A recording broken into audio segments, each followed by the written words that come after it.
अस्सलाम वालेकुम dear aspirants. Mathematics की वीडियो लेक्चर सीरीज में आज का हमारा टॉपिक है powers, roots, exponents and logarithms. बहुत इंपॉर्टेंट टॉपिक है। ये ऐसे टॉपिक हैं जिनसे रेलेवेंट क्वेश्चन भी पेपर में आते हैं और आपकी रियल वर्ल्ड में इससे रेलेवेंट कोई ना कोई यूज आपका चलता ही रहता है इन टॉपिक्स को लेकर। स्पेसिफिकली हम इन टॉपिक्स को कहते हैं these are the language of science, technology, finance and modern world. तो जहां कहीं पर भी आप साइंस स्टडी कर रहे हैं, टेक्नोलॉजी स्टडी कर रहे हैं, कोडिंग की बात कर रहे हैं, फाइनेंस की बात कर रहे हैं बैंकिंग लेवल पर, या फिर अपनी डेली यूज की बेस पर, या मॉडर्न वर्ल्ड प्रॉब्लम्स को लेकर, तो कहीं ना कहीं आप इनका यूज कर रहे होते हैं। पावर्स का भी, रूट्स का भी, एक्सपोनेंट्स का भी और लॉगरिथम का भी।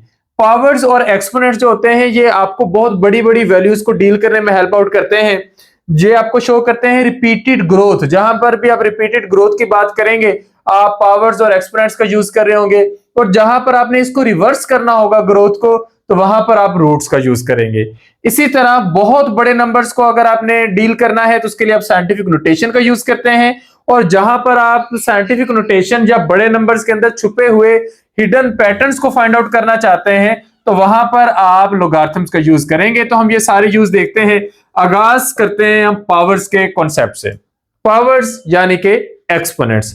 एक्सपोनेंट्स क्या है? Exponents tell us how many times a number is multiplied by itself. यानी कि अगर हमने ये देखना हो कि कोई नंबर अपने आप से कितनी दफा मल्टीप्लाई हुआ है तो उसके लिए हम कॉन्सेप्ट यूज करते हैं एक्सपोनेंट का, और इसके लिए हम जनरल फॉर्म यूज करते हैं ए रेज टू पावर एन। यानी कि जो a है ये a के साथ n टाइम मल्टीप्लाई होगा, और इसे हम कुछ यूं लिखते हैं कि a इज आवर बेस। ये हमारा वो नंबर है जिसको हम रिपीट कर रहे हैं, और n वो एक्सपोनेंट है जितनी दफा आप उस नंबर को रिपीट करने जा रहे हैं। फॉर एग्जाम्पल अगर मैं लिखता हूं a रेज टू पावर 2 तो इसका मतलब होगा a मल्टीप्लाई a, यानी कि a को a के साथ हमने दो दफा रिपीट करना है या मल्टीप्लाई करना है। फॉर एग्जाम्पल अगर हम a रेज टू पावर 1 लिखते हैं तो इसका मतलब होता है हमने a को जस्ट 1 टाइम रिपीट करना है। इसी तरह a raise to power n का मतलब है a को n टाइम रिपीट करना है, वो n नंबर कोई भी हो सकता है। तो यहां पर एक एग्जांपल है 2 raise to power 3। 2 raise to power 3 का मतलब होता है कि आपने 2 को 3 टाइम्स रिपीट करना है, 3 टाइम्स मल्टीप्लाई करना है। सो 2 multiply 2 4 and 4 multiply 2 8, so 8 is your answer. अब हम इसको फर्दर एग्जांपल्स के जरिए देखते हैं। फॉर एग्जांपल अगर आप कर रहे हैं 5 स्क्वायर तो मतलब 5 मल्टीप्लाई 5, आंसर होगा 25। इसी तरह 3 रेज टू पावर 4 तो 3 को 3 से 4 टाइम मल्टीप्लाई करना है, आपका आंसर आ जाएगा 81। तो इस तरीके से हम जनरल एक्सपोनेंट्स को डील करते हैं। एक्सपोनेंट्स में सबसे ज्यादा हमारा यूज होता है स्क्वायर का। हम मोस्टली स्क्वायर ले रहे होते हैं नंबर्स का, कि एक नंबर को उसी के साथ मल्टीप्लाई करते हैं, उसे हम स्क्वायर बोलते हैं। तो ए स्क्वायर मतलब ए मल्टीप्लाई ए। तो बहुत सारे स्क्वायर्स हैं जो आपने डेली लाइफ में लगातार यूज करने, वो आपको फिंगर टिप्स पे होने चाहिए और याद होने चाहिए। फॉर एग्जांपल यू से 2 square it means 4, 3 square means 9, 5 square means 25 and 10 square means 100। यानी कि 10 मल्टीप्लाई 10 100 है, 5 मल्टीप्लाई 5 25 है, और 3 मल्टीप्लाई 3 9 है। इसके अलावा जो स्क्वायर आपने लाजमी तौर पर याद करने हैं वो है 11, 12, 13, 14, 15। इनके स्क्वायर्स आपको आने चाहिए। तो 11 का स्क्वायर 121, 12 का 144, 13 का 169, 14 का 196, 15 का 225 एंड 20 का स्क्वायर जो होगा वो 400 है। 25 का जो है वो 625 है। हमने ये ढूंढकर वो स्क्वायर्स डिस्कस कर रहे हैं जो क्वेश्चंस में रिपीट होते रहते हैं, लगातार आते रहते हैं। कुछ रियल लाइफ एग्जांपल्स देखते हैं। फॉर एग्जांपल आपने एक स्क्वायर का एरिया फाइंड आउट करना है। वो स्क्वायर कोई भी प्लॉट हो सकता है, कोई रूम हो सकता है, आपने उसका एरिया फाइंड आउट करना है। तो उसका एरिया फाइंड आउट करने का फार्मूला होता है area is equal to side square, यानी कि किसी भी साइड का आपने स्क्वायर ले लेना। अब होता यह है कि स्क्वायर हमें ऐसी शेप को कहते हैं जिसकी सारी साइड्स बराबर हो। तो सारी साइड्स बराबर होंगी तो वो स्क्वायर है। तो आपने स्क्वायर शेप का जब एरिया फाइंड आउट करना होगा, फॉर एग्जांपल इसकी एक साइड 6 सेंटीमीटर है तो इसका पूरा जो इनसाइड एरिया बनेगा वो 6 मल्टीप्लाई 6 यानी कि 36 सेंटीमीटर स्क्वायर में बनेगा। इसी तरह कुछ शेप्स क्यूब्स में होती हैं। तो जब आप किसी नंबर को उसके साथ 3 दफा मल्टीप्लाई करते हैं तो उसे क्यूब कहते हैं। तो आपने कुछ इंपॉर्टेंट क्यूब्स याद कर लेने, लाइक 2 का क्यूब 8 है, 3 का क्यूब 27 है, 4 का क्यूब 64 और 5 का क्यूब 125 है। तो इसकी एग्जांपल है वॉल्यूम। जब भी आप वॉल्यूम फाइंड आउट करना चाहते हैं लिक्विड्स का या किसी भी आपने बर्तन में मौजूद या किसी भी शेप के अंदर मौजूद वेसल के अंदर कंटेनर के अंदर मौजूद मटेरियल का वॉल्यूम फाइंड आउट करना है तो उसके लिए आप क्यूब यूज करते हैं। तो फॉर एग्जांपल 4 का क्यूब जो होता है वो 64 सेंटीमीटर क्यूब होगा। तो ये आपका कॉन्सेप्ट हो गया क्यूब का और स्क्वायर का। तो फॉर एग्जांपल आपसे कहा जाता है कि एक रूम का वॉल्यूम फाइंड आउट करें, तो रूम का जो एरिया होता है वो एरिया होता है किसी भी एक साइड का, मतलब एक दीवार का या फर्श का या छत का, लेकिन जो वॉल्यूम होता है उसमें सारी साइड्स आ जाती हैं। तो फॉर एग्जांपल अगर एक साइड 6 मीटर की है तो हम 6 मीटर का क्यूब लेंगे। तो 6 मीटर का जब आप क्यूब लेंगे तो वो आपके पास हो जाएगा 6 मल्टीप्लाई 6 मल्टीप्लाई 6, तो ये हो जाएगा 216 मीटर क्यूब। यानी कि ये कोई बहुत बड़ा हॉल बन जाएगा आप लोगों का जब आप इतनी बड़े वॉल्यूम को कवर कर रहे होंगे। इसके बाद जो नेक्स्ट कॉन्सेप्ट आपने मोस्टली डील करना होता है वो स्क्वायर रूट का कॉन्सेप्ट है। स्क्वायर रूट ये होता है कि आपने स्क्वायर से ऑपोजिट करना है, it is the opposite of squaring. For example A के स्क्वायर रूट का मतलब कोई ऐसा नंबर होता है जिसका अगर आप स्क्वायर लें तो ये नंबर बनेगा, ठीक है। फॉर एग्जांपल आपके पास अगर आप कहते हैं 25 का स्क्वायर रूट, तो 25 का स्क्वायर रूट एक ऐसा नंबर होगा जिसका अगर आप स्क्वायर लें तो वो आपके पास 25 के बराबर आएगा। तो ये आपका स्क्वायर रूट होता है। अब इसकी कुछ फर्दर कॉमन एग्जांपल्स लेते हैं, लाइक 4 का स्क्वायर रूट 2, 9 का स्क्वायर रूट 3, 16 का स्क्वायर रूट 4 और 81 का स्क्वायर रूट 9 होता है। आप इसको दूसरे तरीके से भी कर लेते हैं। आप कहते हैं कि 2 किसका स्क्वायर रूट हो सकता है, 4 का, 3 किसका स्क्वायर रूट हो सकता है, 9 का, 4 16 का, 5 25 का, 6 36 का। तो इस तरतीब से आप इसको याद कर सकते हैं। तो ये बहुत कॉमन होते हैं। जिस तरह स्क्वायर रूट होते हैं इसी तरह क्यूब रूट है कि कौन सा ऐसा नंबर है जो अगर जिसका अगर आप क्यूब लें तो वो आपका वैल्यू वाला नंबर बन जाएगा। फॉर एग्जांपल हम कह लेते हैं कि क्यूब रूट ऑफ 27, तो 27 का क्यूब रूट कोई ऐसा नंबर होगा कि अगर आप उसका क्यूब लें तो आपके पास 27 आ जाए, यानी कि 3 का क्यूब आपके पास होगा 27, तो 27 का क्यूब रूट आपके पास बराबर होगा 3 के। तो इस तरीके से हम इसको सॉल्व आउट करके देखते हैं। तो कुछ कॉमन क्यूब रूट्स आपने याद करने हैं। 2 क्यूब रूट है 8 का, इसी तरह यहाँ पे 3 मेंशन नहीं किया गया। 3 जो क्यूब रूट है वो 27 का, 4 क्यूब रूट है 64 का, 5 क्यूब रूट है 125 का। इसी तरह 6 क्यूब रूट है 216 का। तो इसी तरीके से आप इनको करते जाएंगे। तो ये आपके पास कॉन्सेप्ट हो गए कई तरह के एक्सपोनेंट्स जिनमें स्क्वायर था, क्यूब, स्क्वायर रूट और क्यूब रूट। अब हम कुछ लॉज देखते हैं एक्सपोनेंट्स के जिनके साथ आपका डेली लाइफ में वास्ता पड़ता है। फॉर एग्जांपल पहला लॉ है प्रोडक्ट लॉ। आपके पास है ए, कोई भी बेस है, वो 2 हो सकता है, 4 हो सकता है, 6 हो सकता है। हम फिलहाल ए लिख रहे हैं। ए की पावर m और आपने इसे मल्टीप्लाई करना हो a raise to power n, the answer will be a raise to power m plus n। For example अगर हम कहते हैं 2 रेज टू पावर 3, इसको अगर हमें मल्टीप्लाई करना पड़े 2 रेज टू पावर 2 के साथ, तो असल में आपने a raise to power 3 plus 2 यानी a रेज टू पावर 5 लेना है। यहां पर हम अगेन a लिख रहे हैं, हम 2 लिखने वाले थे, तो हमने यहां पर 2 रेज टू पावर 5 लेना है। तो ये आपका आंसर आएगा। फॉर एग्जांपल हमारे पास x रेज टू पावर 2 को मल्टीप्लाई करना पड़े x रेज टू पावर 3 के साथ, तो ये x रेज टू पावर 5 बन जाएगा। या 2 रेज टू पावर 3 को मल्टीप्लाई करना पड़े 2 रेज टू पावर 4 के साथ, तो इसको हम सॉल्व करके देख लेते हैं। 2 raise to power 3 multiply 2 raise to power 4, तो असल में हम इसे कर देंगे 2 रेज टू पावर 3 प्लस 4, तो ये आपके पास हो जाएगा 2 रेज टू पावर 7। अब 2 रेज टू पावर 7 के लिए आप करेंगे 2 मल्टीप्लाई 2, इसको 7 टाइम रिपीट करके लिखेंगे आप, ठीक है। तो ये आपके पास 7 टाइम हो गया। और अगर आप इसको सॉल्व करें 2 रेज टू पावर 3 8 आता है, 2 रेज टू पावर 4 आपके पास 16 आता है, 16 को 8 के साथ आप मल्टीप्लाई कर लें तो ये आपके पास आ जाएगा 10 मल्टीप्लाई 8 80 और 6 मल्टीप्लाई 8 48, तो 128 आंसर आ जाएगा। अब आप इसको करना शुरू करें। 2 multiply 2 4, 4 multiply 2 8, 8 multiply 2 16, 16 multiply 2 32 multiply two 64 and 64 multiply two 128। तो इसका मतलब ये हुआ कि ये एग्जैक्टली आपके पास बराबर में आ जाता है। तो ये फार्मूला आप हर जगह पर अप्लाई करेंगे कि अगर आपने दो पावर्स को मल्टीप्लाई कर रहे हैं, A raised power M multiply A raised power N कर रहे हैं, तो आप इसे इक्वल रखेंगे A raised power M plus N के।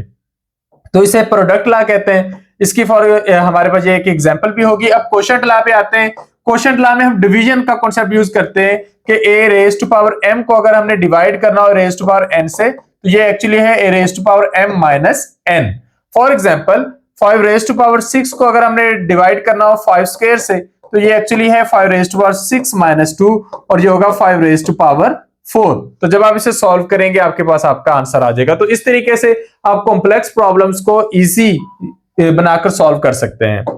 थर्ड लॉ है power of a power. For example अगर आप करें ए रेज टू पावर m और उसकी पावर n है, तो आपके पास ये होगा A raise to power m multiply n, क्योंकि यहां पर आपके पास पावर की पावर आप ले रहे हैं, तो इसे आप लिखेंगे A raise to power m n। For example अगर आपने 2 का क्यूब लेना है और फिर उस पूरे का स्क्वायर लेना है, तो आप इसे लिखेंगे 2 रेज टू पावर 3 मल्टीप्लाई 2, तो ये आपके पास आ जाएगा 2 रेज टू पावर 6। तो 2 रेज टू पावर 6 को जब आप सॉल्व करेंगे आपके पास आपका आंसर 64 आ जाएगा। फोर्थ लॉ है पावर ऑफ अ प्रोडक्ट। दो नंबर्स आपस में मल्टीप्लाई हो रहे हैं और आपने उसकी पावर लेनी है, यानी कि a मल्टीप्लाई b और उसकी पावर n, तो एक्चुअली ये है a raise to power n multiply b raise to power n। For example 2 multiply 3 का स्क्वायर लेने का मतलब है 2 का स्क्वायर मल्टीप्लाई 3 का स्क्वायर, क्योंकि ये स्क्वायर दोनों से बिलोंग करता है। तो जब आप इसे सॉल्व करेंगे तो आपके पास आपका आंसर आ जाएगा 36। तो ये चारों लॉ आपने याद कर लेने। मैथ में क्या होता है कि जो लॉ जैसा होता है वैसे के वैसे ही रहता है, जस्ट वैल्यूज आप चेंज करते जाएंगे और आपके क्वेश्चंस बनते जाएंगे। एक और इंपॉर्टेंट लॉ है, किसी भी नंबर का अगर आप एक्सपोनेंट 0 ले रहे हैं तो वो हमेशा 1 के बराबर होगा, यानी a raise to power 0 is equal to 1, 6 raise to power 0 is equal to 1, 45 raise to power 0 is equal to 1।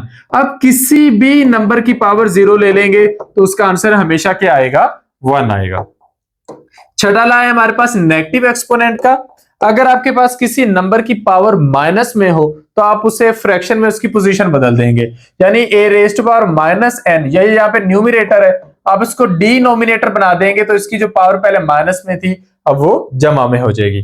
जिस तरह 2 रेज टू पावर माइनस 3, ये आपके पास जो 2 है ये नीचे आ जाएगा और -3 हो जाएगा +3, तो ये हो जाएगा 2 raise to power -3 is equal to 1 divided by 2 raise to power 3, और इसका आंसर आ जाएगा 1 डिवाइडेड बाय 8। फिर है फ्रैक्शनल एक्सपोनेंट्स। आपके पास है a raise to power 1 divided by n, यानी कि आपका जो एक्सपोनेंट है वो फ्रैक्शन की फॉर्म में है, तो उस सूरत में ये आपके पास रूट के कॉन्सेप्ट में चला जाएगा, तो a अपनी जगह पर रहेगा और जो यहां पर आपके पास एक्सपोनेंट होगा वो आपके पास यहां पर रूट में आ जाएगा। For example a raise to power 1 divided by 3 है, तो ये असल में हो जाएगा a का क्यूब रूट। इसी तरह a divided by 1 divided by 2 है a की पावर, तो ये हो जाएगा a का स्क्वायर रूट। इसी तरह आपके पास हो जाए ये 27 है, 27 की पावर 1 डिवाइडेड बाय 3 का मतलब है 27 का क्यूब रूट। तो इस तरीके से आप इसको सॉल्व कर लेंगे। अब आगे इसकी कुछ सिंप्लीफिकेशन एग्जांपल्स हैं, हमने एग्जांपल्स को देखना है। 2 raise to power 3 multiply 2 raise to power 5। अब आप देख लें कि दो बेसिस हैं और बेसिस सेम है, ये याद रखें। बेसिस अगर डिफरेंट होगी फिर तो बात ही बदल जाएगी।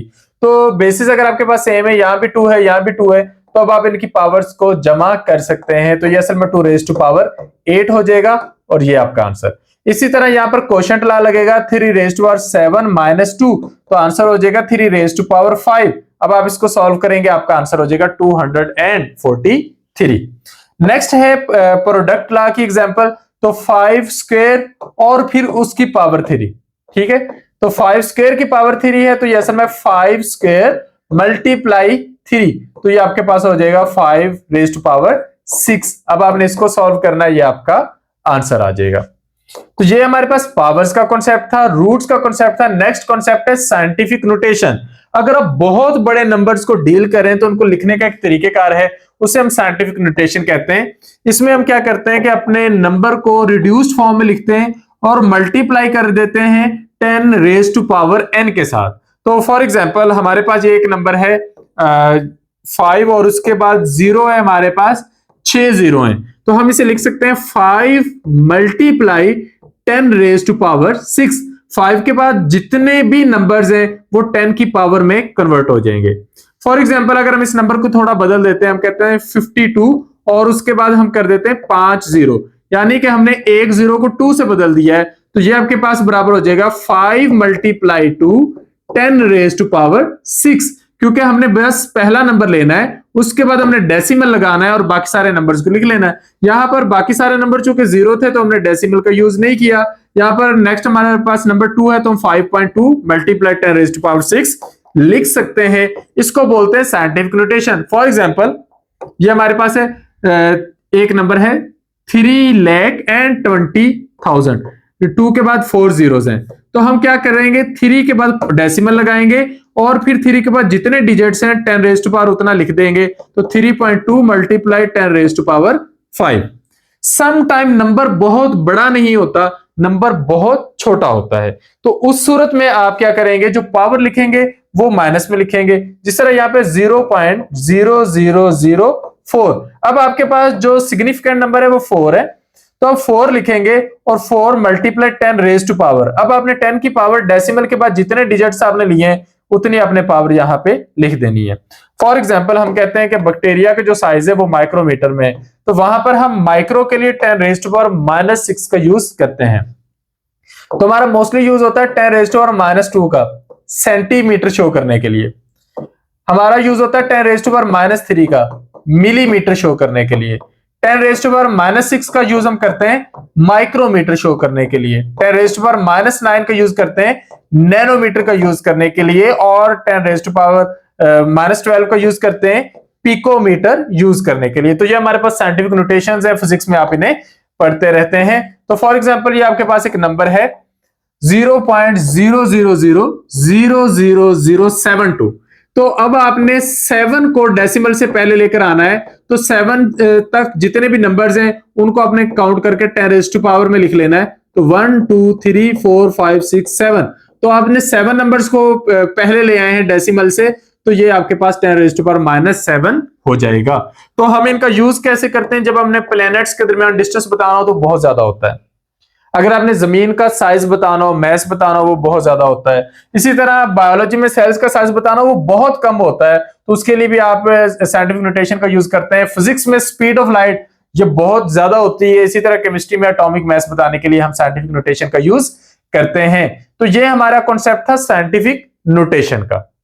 तो यहां पर हम एक दफा ब्रेक लेते हैं। बाकी का जो लेक्चर है स्पेशली जो लॉगरिथम का है और रियल वर्ल्ड प्रॉब्लम्स का है वो हम नेक्स्ट वीडियो में इंशाल्लाह डिस्कस करेंगे। Thank you, Allah Hafiz.